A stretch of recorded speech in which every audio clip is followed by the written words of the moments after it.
Well, I guess you could call my life like a functioning alcoholic leading up to my time at the well.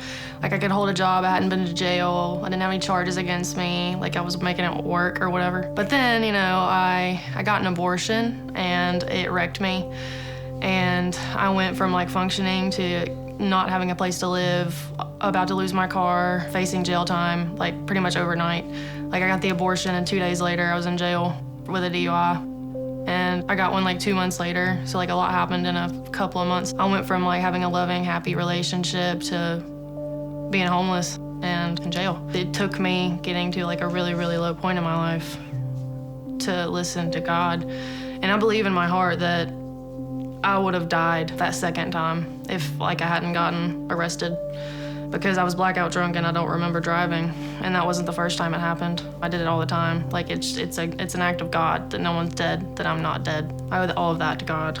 But coming to the well, it wasn't really my idea, it was my stepmom's idea. I actually went to a church revival with her shortly before I came to the well, and I kind of found God in a graveyard. The preacher there brought up abortion, which was like a super sensitive topic for me. I like ran out of the revival and up the hill into a graveyard. Like I grew up with Jesus, but I didn't really know him. I'd been running from him for a really long time. But I rededicated my life to him that night. And it took me doing that and him reaching me in that graveyard to listen to my stepmom that I had a problem and that what I needed was Jesus, So it took a lot to get me here, but he got me here. Well, this is my first rehab. They operate in a way that I'm not used to. It's a tremendous amount of love. They love you when you don't know how to love yourself. And it's just so blatantly obvious that God's working through them, because it's not easy dealing with a bunch of, alcoholics and drug addicts coming off the streets. But they do it anyway, because they love the Lord. The grace is something that I've never known. You can mess up and mess up and mess up, and as long as you're willing, to admit where you're wrong and take ownership for it, they're there to meet you where you're at every single time.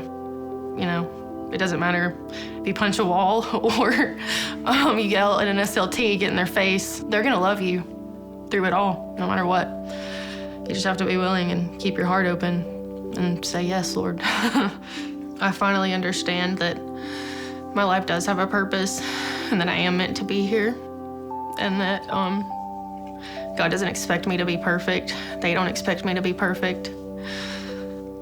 That I'm worth it, that I have worth. It's okay to not be perfect all the time. They're gonna love me anyway. I'm gonna love me anyway. God's gonna love me anyway.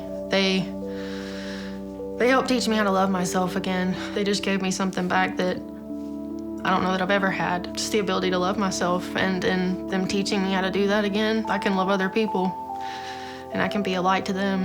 And, the goal, I think, is to love so much that others can see that Christ-like love in you. And I think that's kind of the whole point. They teach you how to love yourself again so you can go out and disciple to other people that are hurting, other people that are struggling, other people that don't see the light at the end of the tunnel, that are in that pit.